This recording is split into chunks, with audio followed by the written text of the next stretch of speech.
मावळ्यांच्या मनात गनिमी काव्यात, मावळ्यांच्या मनात गनिमी काव्यात, शिवराय पाहिले मी हिंदवी स्वराज्यात. घटनेच्या पानात जनतेच्या मनात, घटनेच्या पानात जनतेच्या मनात, भीम पाहिला मी ज्ञानकुंडात. देव न दगडात देव आहे माणसात, देव न दगडात देव आहे माणसात, गोपाल पाहिला मी माणसात.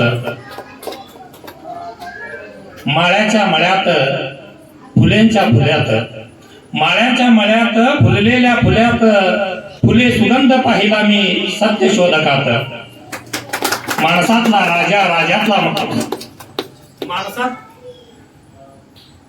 माणसातला राजा राजात,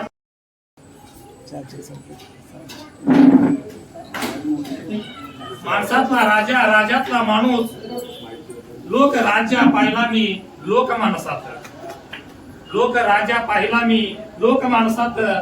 समतेच्या सागरात, सामतेच्या सागरात, मानवतेच्या हृदयात, जातीभेद निर्मूलनात, स्त्रीच्या मुक्तीदातेत, बसव कल्याणात, अनुभव मंटपात, बसव पाहिला मी कन्नड वचनात, बसव पाहिला मी कन्नड वचनात. बंधूंनो, बसवेश्वर महाराज समजून घ्यायचा असेल तर आपल्याला त्यांच्या वचनाकडे जाणं हे अत्यंत गरजेचं आहे. भारत मातेच्या मातीचा हा गुण, भारत मातीचा हा गुण मातीनं हेरला आणि हे सर्व थोर महात्मे जन्माला आले. आणि महाराष्ट्रात हा संतांचा भूमी आहे, भारत हा संतांचा आणि समाज सुधारकांचा भूमी आहे. पण दुर्दैव असा आहे, या संतांचा विचार झेलण्याचा ताकद पुढच्या पिढीला मिळालेला नाही. बसव जाणणं, बसव मानणं, ह्या दोन गोष्टीमध्ये फार फरक आहे. बसव आपण मानतो, बसवावर आपली श्रद्धा आहे. बसवेश्वर महाराज नेहमी म्हणायचे, माझा कागदावर विश्वास नाही. महाराज म्हणायचे, माझा कागदावर विश्वास नाही, माझा काळजावर विश्वास आहे. कागदोपत्री तुम्ही कोण आहे याच्यापेक्षा तुमच्या कागदात कोण कोरलं हे महत्वाचं आहे. म्हणूनच वेदावर असुरे ओढलं, माझं कागदावर विश्वास नाही, कागदात काय लिहिलं ते मी मानत नाही, मला अगोदर सांगा त्याच्यात काय आहे ते पाहू द्या आणि मग मला ठरवू द्या.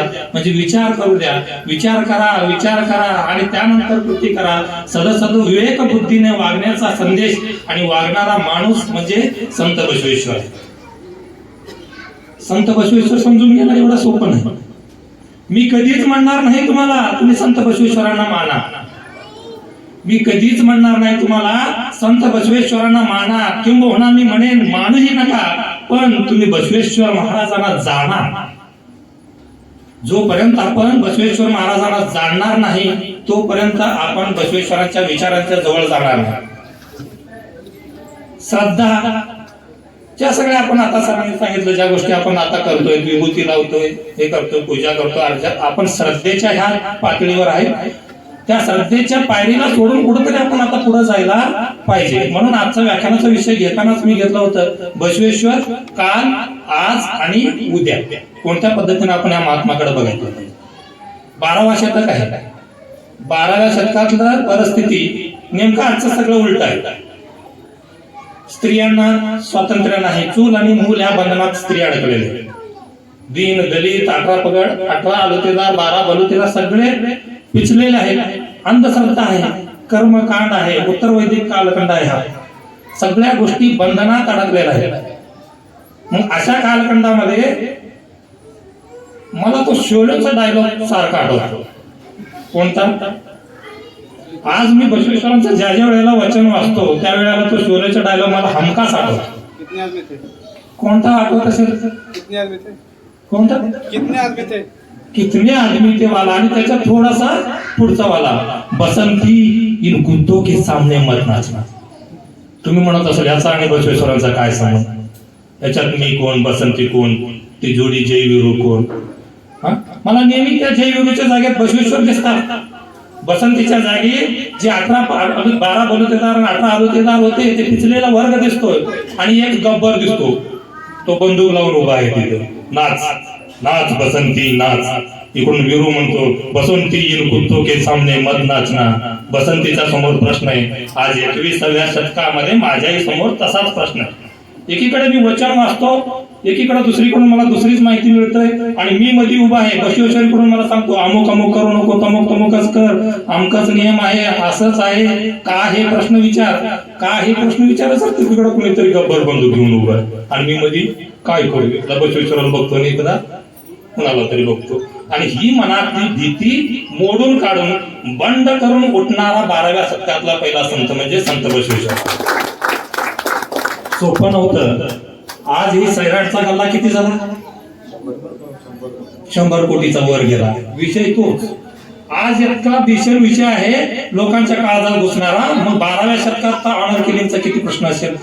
12व्या शतकात, 12वा शतक आहे, 12व्या शतकात आंतरजातीय विवाह घडवून आणणारे थोर महात्मा म्हणजे महात्मा बसवेश्वर. जिगर लागतो, जिगर. एक प्रसंग सांगतो. हे सगळं का झालं? लोकांचा विश्वास होता त्यांच्यावर. पुढे तेच थिअरी सेम शिवाजी महाराजांनी स्वराज्याच्या स्थापनेच्या वेळेला वापरलं. म्हणूनच एवढे लोक शिवाजी महाराजांच्या काळात मारायला तयार झाले. उगीच कुणासाठी कोण मरत नाही. बसव कल्याणाचा रस्ता आहे. 12 वाजताचा प्रसंग आहे. सळसळता ऊन तापलेला आहे. एक माणूस रस्त्याने चाललेला आहे. चुकून त्याच्या कानावर मंत्रघोष. तो काय ऐकायचं म्हणून ऐकत नव्हता.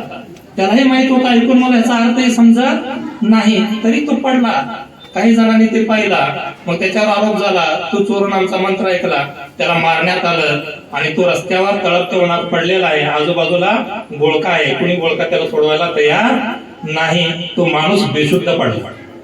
थोड्या वेळाने महात्मा बसवेश्वर तिथून जात होते. त्यांनी बघितलं गोळका कशाचा आहे. मंत्रीपदही असेल त्यावेळेला कदाचित त्याच्याकडे, मंत्री होते ते नंतरच्या काळात. मग त्यांनी तो थांबवला, बाजूला सरकवला, सारखा सारखा. सगळी स्तब्ध उभा आहे. म्हातारा पडलेला आहे. अंगावर तुकडे फटके कापडे आहेत. सगळं विवळतोय, फक्त कणतोय. कुणीही त्याला उचलत नाही, कुणीला पाणी देत नाही. या सगळ्या गोष्टी का देत नाहीत हे सांगण्याचे कारण नाही. मग तिथं जाऊन बसवांना त्या माणसाला हात लावतात. त्या माणसाला हात लावल्या लावल्या त्या माणसाच्या तोंडातून शब्द पडतो, बसवा तू आलास, बसवा तू आलास. बेशुद्ध माणूस आहे. बसवा तू आलास. बसवेश्वरांना आश्चर्य वाटतो. अरे तुला डोळे पण उघडत नाही, तुला दिसलं नाही, तू कसं काय म्हणाला बसवा आलास, मी आलं हे तुला कसं समजलं? मग त्या म्हाताऱ्या माणसानं उत्तर दिलं, बसवा या अख्ख्या बसव कल्याणात तुझ्याशिवाय मला उचलणारा येण्याची हिंमत कोणी दाखवू शकणार नाही. हा विश्वास मला आहे, म्हणून मी म्हटला बसवा तू शेवटी आलास. मग बसवेश्वराने त्याला माणसाला उचलून घरी घेऊन गेले आणि घरी बायकोला हाक मारतात, निलांबिका बघ कोण आले, निलांबिका बघ कोण आले. आणि निलांबिका दारात येऊन बघते तर बसवेश्वर महाराज त्या माणसाला घेऊन उभा आहे. बघ कोण आले. तर आज आपण असलो असतो तर काय म्हणलं असतं, काय म्हणलं असतो आपण, आमचे हेत ना थोडे ढिल्लेच आहेत, कळतच नाही. असं कुठं घरी कोणाला घेऊन यायचं असतंय का, शी बाई मी किती कामात आहे. मग त्या माऊलीनं म्हणलं, काय म्हणलं त्या माऊलीनं, अरे वा तुम्ही तर प्रत्यक्ष पुढं संगम देवालाच घरी घेऊन आला, तुम्ही तर प्रत्यक्ष पुढं संगम देवानाच घरी आलात. म्हणून म्हणतात यशस्वी पुरुषाच्या मागे स्त्रीचा हात आहे. मग निलांबिकेनं म्हणलं, असं नाही म्हणलं, कशाला आणले, जावा ना. तुम्ही काय केलं, प्रत्यक्ष पुढं संगम देवानाच घरी घेऊन आला. मग त्या दोघा दाम्पत्याने घेऊन त्याला स्वच्छ केलं आणि त्याला इच्छित ठिकाणी पाठवलं, लिंग दीक्षा दिलं वगैरे वगैरे. पुढच्या त्या धार्मिक गोष्टीत मी घुसणार. ही जे विश्वास आहे, लोकांच्या मनात विश्वास होता की बसवेश्वर महाराज आम्हाला कधीही वाचवला येणार, एकटे सोडणार नाही. पुढे 16व्या शतकात शिवाजी महाराजांनी तेच केलं. गोर गरीब जनतेला 18 पवारगड जातीतल्या सगळ्या मावळ्यांना एकत्र केलं, त्यांच्यावर विश्वास दाखवला की तुम्ही हे करू शकता. मग त्यांनी मग त्याच्यानंतर बोलले, लाख मेले तरी चालतील पण लाखाचा पोशिंदा जगला पाहिजे. हाच विश्वास 12व्या शतकात बसवेश्वर महाराजांनी दाखवला होता लोकांना. आज आपल्याला काळाची गरज आहे. ह्या सगळ्या महात्म्यांचा महापुरुषांचा विचारांना एकत्र जोडण्याचा आपल्याला गरज आहे. मी नेहमी सकाळी विभूती लावतो उठल्यानंतर, किंबहुना दिवसातून 2-3 वेळा आपण लावत असेल ज्या वेळेला हा त्या वेळेला माझ्या मुलाचा प्रश्न असतो, पप्पा हा का लावता, याचा अर्थ काय, हा का लावता, याचा अर्थ काय. त्याचा आध्यात्मिक अर्थ काही असेल, त्याचा आध्यात्मिक अर्थ काही असेल, मी माझ्या मुलांना सांगतो. पांढरवडे सर तर राज्यशास्त्राचे अभ्यासक आहेत.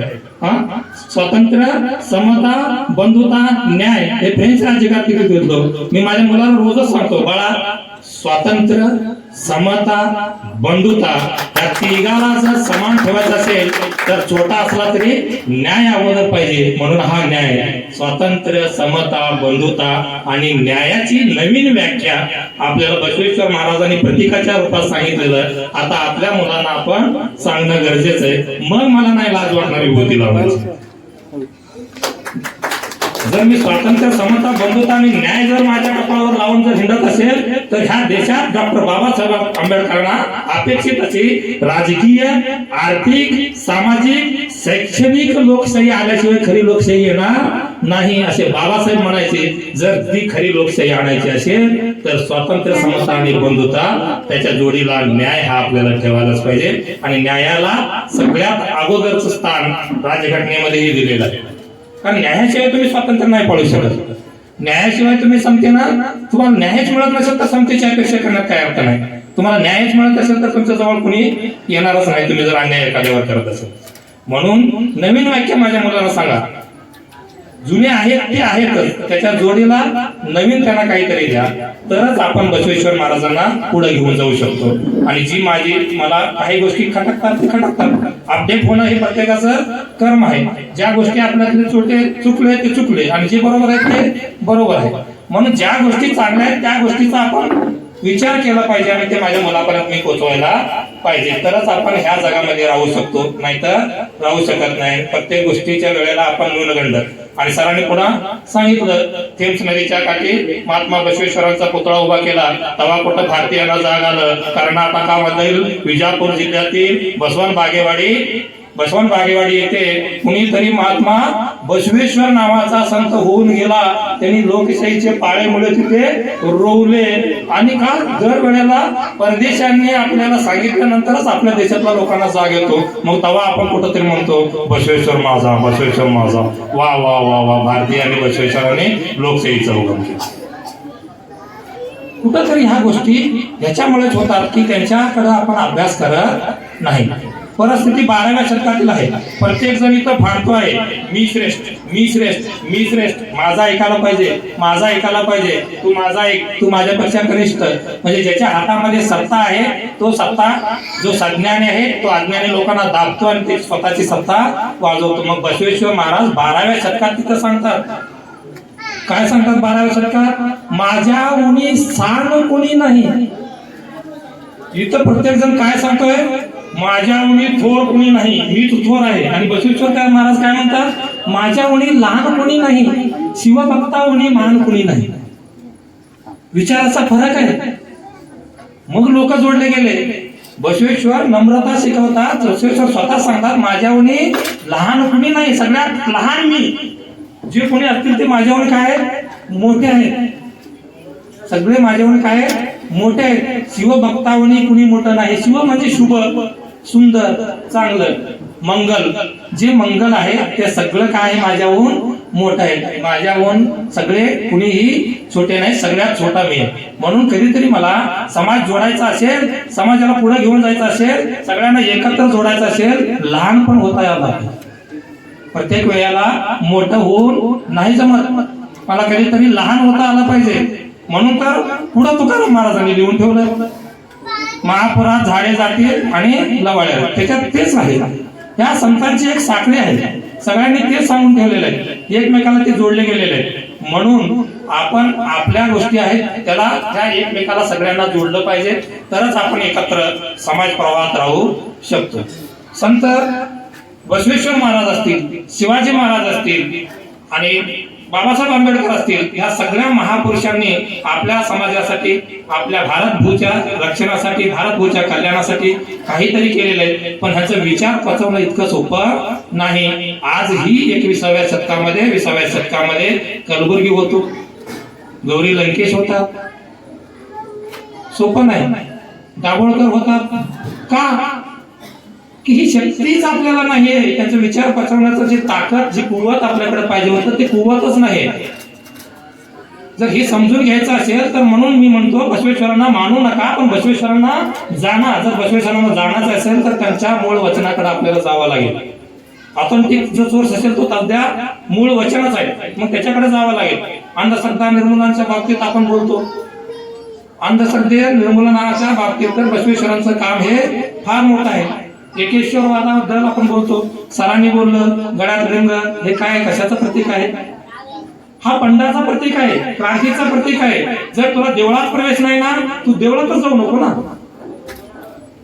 तुला देवळात प्रवेश नाही ही तक्रार करत पुढे जगण्यापेक्षा तू देवळातच जाऊ नकोस. मग महाराजांनी चालता बोलता देव, पहिल्यांदा कुणी चालता बोलता देव दिला असेल तर 12व्या शतकात महात्मा बसवेश्वरांनी दिला. तुझ्या बरोबर सोबत राहणारा देव, नेहमी सोबत राहील, कुठेही जाणार नाही. देव तुझ्या नेहमी सोबत राहील. इतकंच नव्हे, बसवेश्वर महाराजांनी सांगितलं कायावे कैलास. कायावे कैलास म्हणजे काया म्हणजे शरीर, आणि हे शरीरच तुझं काय आहे? कैलास आहे. तू कुठं जायची गरज नाही. तुझे पाय म्हणजे तुझे हे मंदिराचे पाया आहे. तुझं जो शरीर आहे, बाकीचं राहिलेलं ह्या मंदिराच्या भिंती आहे, आणि तुझे शरीर किंवा डोकं म्हणजेच मंदिराचा काय आहे? कळस आहे. आणि त्याच्यावर बांधलेला हा आत्मलिंग, ज्याला इष्टलिंग म्हणतो, तोच तुझा देव आहे. याला सोडून तू कुठेही जाऊ नकोस, उगीच टाइमपास करू नकोस. कायावे कैलास म्हणून आपण स्वतःला माणसात देव शोधलं. देव हा दगडात नसून माणसात आहे. पण 12व्या शतकात बसवेश्वर महाराज असे आहेत, देव दगडात नाही, माणसात नाही, माणूसच देव आहे हे सिद्ध करून दाखवलं. तू स्वतःच देव आहे, तू स्वतःलाच पूजतोस, दुसऱ्याला पूजायची गरज नाही. आत्मसन्मान, आत्मनिष्ठा, आत्मसन्मान हे दिल्यानंतर जो लोकांच्या मनात आत्मविश्वास वाढतो, आणि त्याच्यानंतर मग शरण तयार झाले, आणि त्याच्यानंतर तो प्रवास सुरू झालेला. असे करून काय एका दिवसात लोक ऐकले असतील, सगळं सोडून दिलं असतील? आज हिंमत आहे 21व्या शतकात कोणाचं मी म्हणलं तरी ऐकण्याची? आजही होणार नाही, होणारच नाही. माझंही नाही आणि तुमचंही नाही, होणारच नाही. म्हणून किती कठोर भाषेतलं वचन लिहिलेलं आहे. काय केलेले बसवेश्वर महाराजांनी शरणाने? क्लिष्ट असलेली समाज व्यवस्था सहज आणि सोप्या भाषेत करून सांगितली, दुसरं काहीच केलं नाही. क्लिष्ट नको. प्रबोधन, प्रवचन म्हणलं की असं आहे की सांगणाऱ्याने असं काही सांगायचं ते ऐकणाऱ्याला कळालंच नाही पाहिजे, त्याला म्हणायचं प्रबोधन.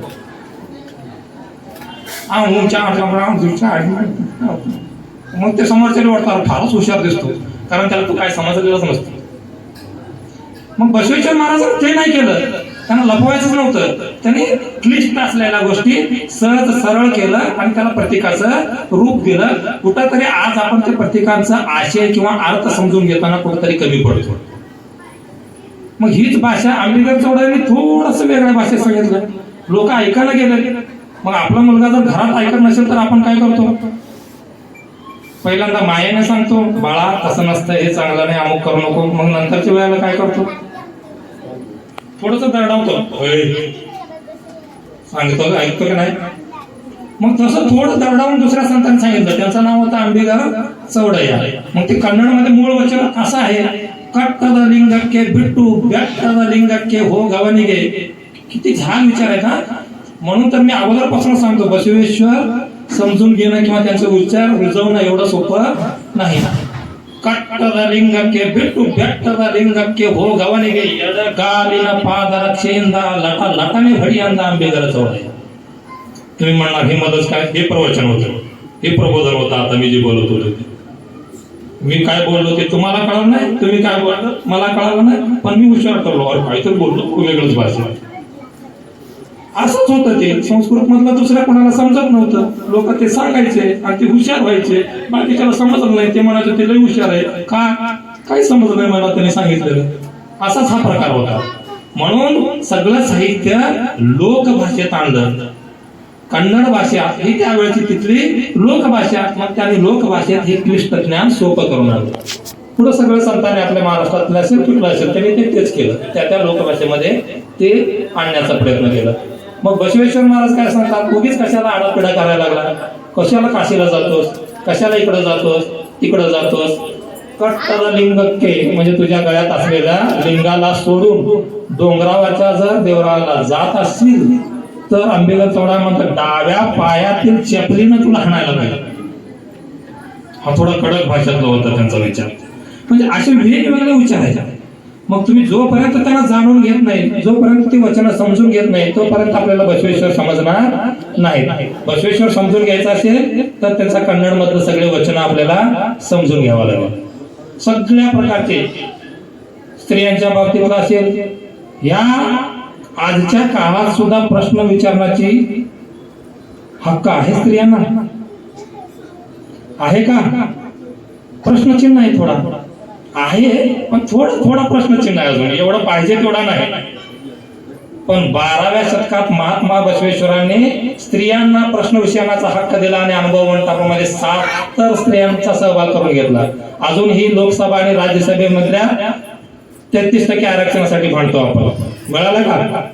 राजकारणाविषयी बोलतो, नोकरीतल्या आरक्षणाबद्दल. अजूनही आपल्याला तो 33% मिळाला नाही. पण अनुभव मंडपात 770 पैकी 70 स्त्रियांचा समावेश करून घेतला आणि प्रश्न विचारण्याचा अधिकार दिला. ज्या माईला चूल आणि मूल ह्याच्याशिवाय दुसरा काहीच अधिकार नव्हता, त्या माईला अनुभव मंडपात आणून बिनधास्त प्रश्न विचारण्याची मुभा 12व्या शतकात कोणी दिला असेल तर ते संत बसवेश्वरांनी दिलेलं आहे. स्त्री मुक्तीचा दाता म्हणजे कोण? संत बसवेश्वर. इतकेच नाही, प्रत्येक गोष्टीमध्ये स्त्रियांना पुढाकार. प्रत्येक गोष्टीमध्ये कुठंच उणे नाही आणि कुठंच दुने नाही.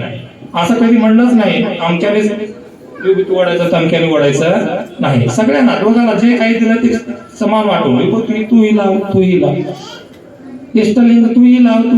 हे प्रतीका आहे, हे प्रतीका समतेचे निदर्शक आहेत. तुम्ही सगळ्या गोष्टी करू शकता, सगळे एक आहेत. ह्या गोष्टी त्यांनी आपल्याला सांगितलेल्या आहेत आणि ह्या गोष्टी आपण एकमेकांच्या मदतीनं ते पोहोचवलं पाहिजे. आणि उद्याच्या भविष्यासाठी आपल्याकडे एकच मार्ग आहे. प्रत्येकाने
तमुक काम करणारा अमुक. पण इथं काय कैलास मध्ये श्रमाची विभागणी नाही होत ना, त्या श्रम करणाऱ्या माणसाची विभागणी होत नाही.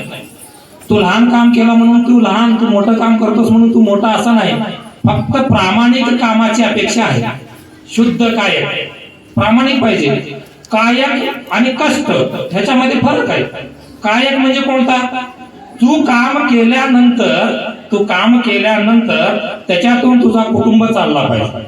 पहिला तू काम केल्यानंतर त्याच्यातून तुझा कुटुंब चालला पाहिजे आणि त्यातून उरलेल्या पैशातून तू समाजासाठी खर्च केला पाहिजे. इतपत त्या कामातून मिळत असेल आणि तोही शुद्ध पाहिजे. तुझ्या कोणीतरी उठेल काय कैला चोरीच करतो ना, मग मी माझं काम प्रामाणिक करतो, मला सोडत नाही, सख्या बापाच्या खिशातून पण पैसे चोरतो, चालेल का?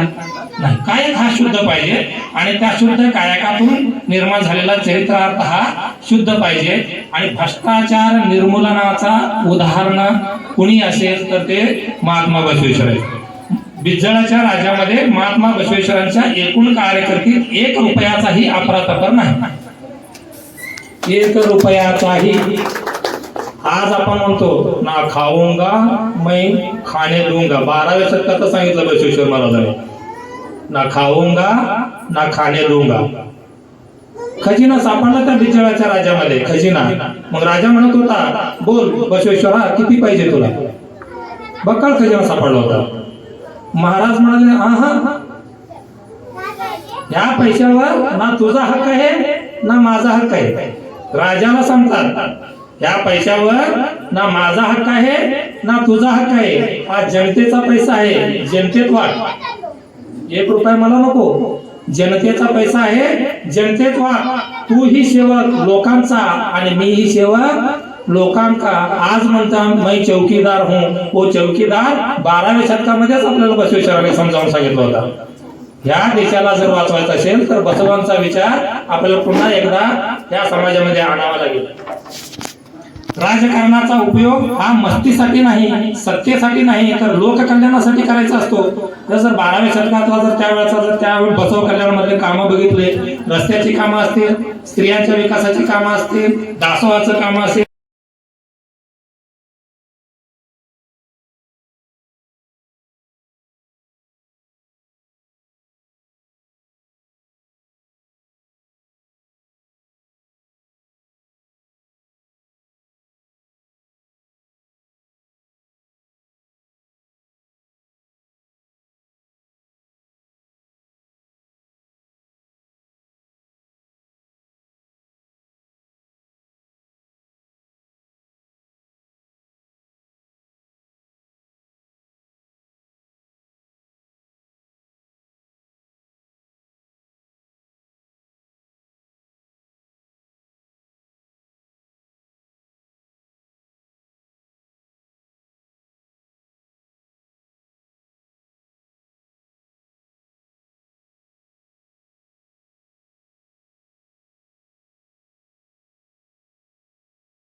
संघ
त्या वेळेलाही होतं.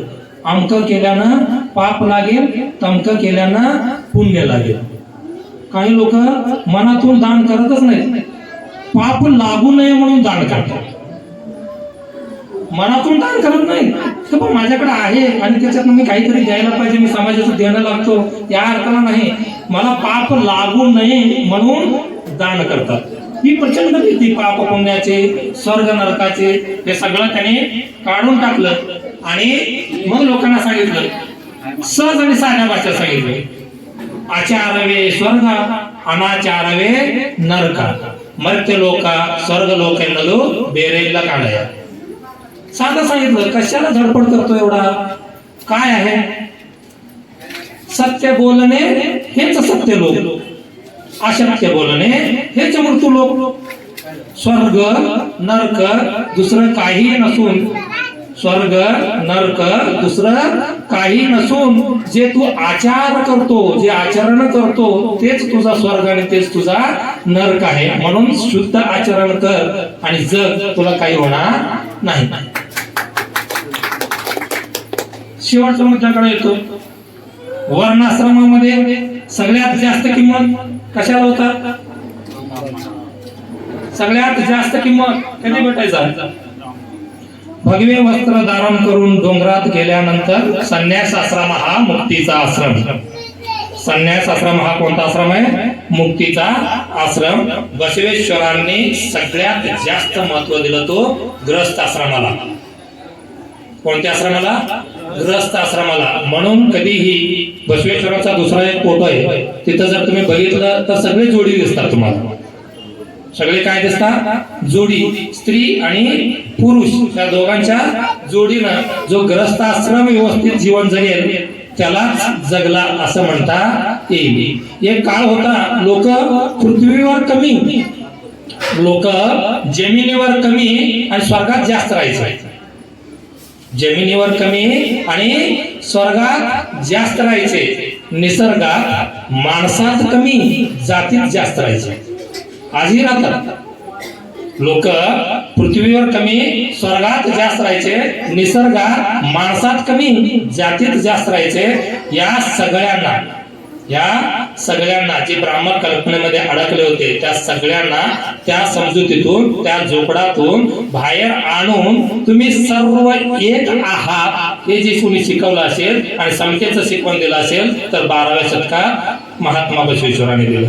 म्हणूनच आपण त्यांना समतावादी समाज सुधारक संत महात्मा बसवण्णा म्हणतो. समतेचा संदेश, ममतेचा संदेश, अंधश्रद्धा निर्मूलनाचा संदेश, भ्रष्टाचार निर्मूलनाचा संदेश त्यांच्या प्रत्येक वचनात तुम्हाला भेटेल. प्रत्येक वचनात. मग ते सांगतात ह्यासाठी सगळे एक आहोत. मी कोणाचा, मी कोणाचा, मी कोणाचा, मी कोणाचा, हा कोणाचा, तो कोणाचा असे न म्हणून हा माझा, हा पण माझाच, तो पण माझाच, ते पण माझे असे म्हणा. हा माझा, हा माझा, हा माझा असे न म्हणून हा कोणाचा, हा कोणाचा, हा कोणाचा असे न म्हणून हा माझा, हा माझा, हा माझा असे म्हणावा. मी कूडल संगम देवा, मी कूडल संगम देवाचा घरचा पुत्र मानावा. सगळे कोण आहेत? कूडल संगम देवाचे घरचे पुत्र आहेत. आपण सगळे कोण आहोत? सारखे आहोत. आपण कोण आहेत? सगळे समान आहेत. हा भाव आपल्यामध्ये पाहिजे तरच आपल्याला बसवण्णा समजले आणि त्याचे वचन समजले असं म्हणता येईल. अन्यथा आपण पुन्हा एकदा या समाजाला जाती विरहित समाज रचना आणि भयमुक्त समाज रचना हे दोन उद्दिष्ट त्याच्या वचनातून आपल्याला सारखे दिसतात. स्त्रियांना स्वातंत्र्य, लोकशाहीचे पाळेमुळे या सगळ्या गोष्टी एकत्र करून महात्मा बसवांना आपल्याला समजून घ्यावं लागेल. ते मी समजून घेऊन दुसऱ्यापर्यंत पण समजून सांगावं लागेल. ते सांगत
पद्धतीनं करून त्याचा अर्थ लावण्याचा प्रयत्न करू शकतो. बसवेश्वरांच्या ज्या वेळेला आपण राज्यघटना वाचतो त्या वेळेला सगळे राज्यघटनातले कलम हे कुठंतरी त्या वचनाशी जोडलेले मला दिसतात. कुठंतरी मला त्या वचनाशी जोडलेले दिसतात. पण हे इंटरप्रेट करण्याचं काम मी करत नाही. म्हणून आज कुठंतरी मला महात्मा बसवेश्वर आउटडेटेड वाटतात.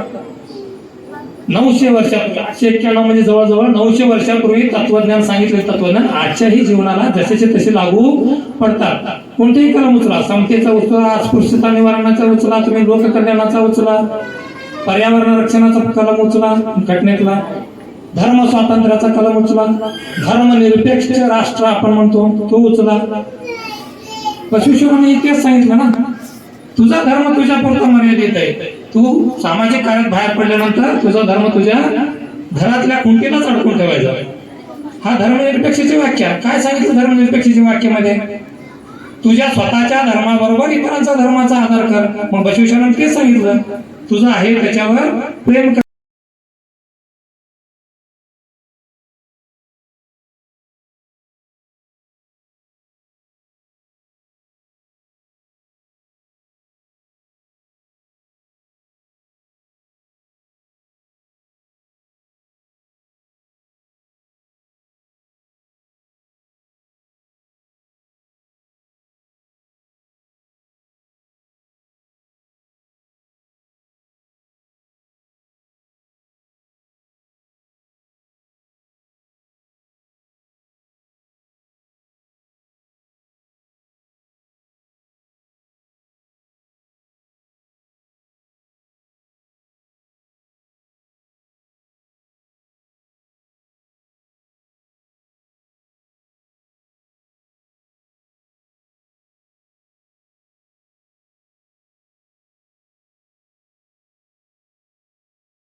बसवेश्वरांना मानू नका.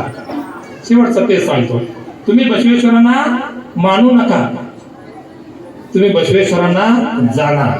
बसवेश्वरांना जाणायचं असेल तर पुन्हा एकदा त्यांचे कन्नड वचन असतील किंवा आज मराठीत पण ट्रान्सलेट झालेले आहेत बरेच सगळ्या गोष्टी, इंग्लिश मधून पण ट्रान्सलेट झालेल्या आहेत. बीडी जत्ती साहेबांच्या कृपेमुळे ते आपल्याकडे सगळे आता अवेलेबल आहेत. आपण त्या गोष्टी इंटरनेटवर असतील किंवा आपण वचनाचं पुस्तक पण प्रकाशित झालेलं आहे, ते घ्या. आणि पुन्हा एक उपक्रम पुढच्या वेळेला मी सुचवू इच्छितो बामणे सरांना किंवा कमिटीला, बुकेऐवजी बुक हा उपक्रम राबवून आपण कार्यक्रमाला आलेल्या माणसाला वचनाचा किंवा बसवचरित्राचा एक सुंदर पुस्तक गिफ्ट देऊया.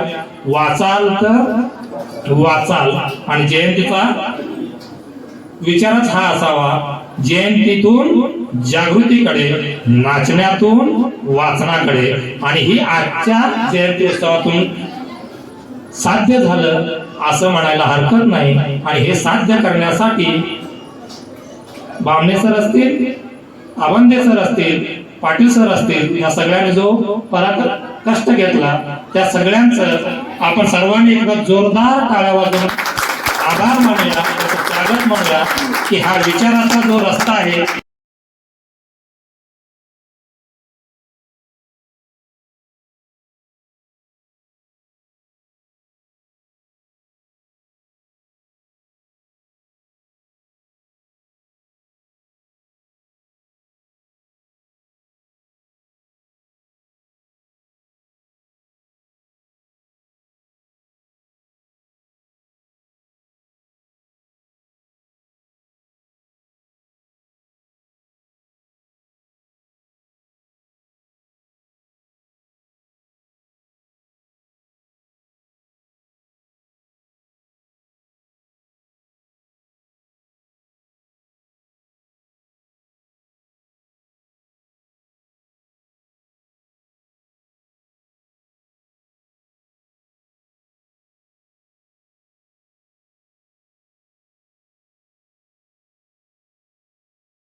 गटार होईल तुमचा. दोस्तों, जीवन का क्रम तो भाव है, ठहराव नहीं. जीवन का क्रम तो बहाव है, ठहराव नहीं.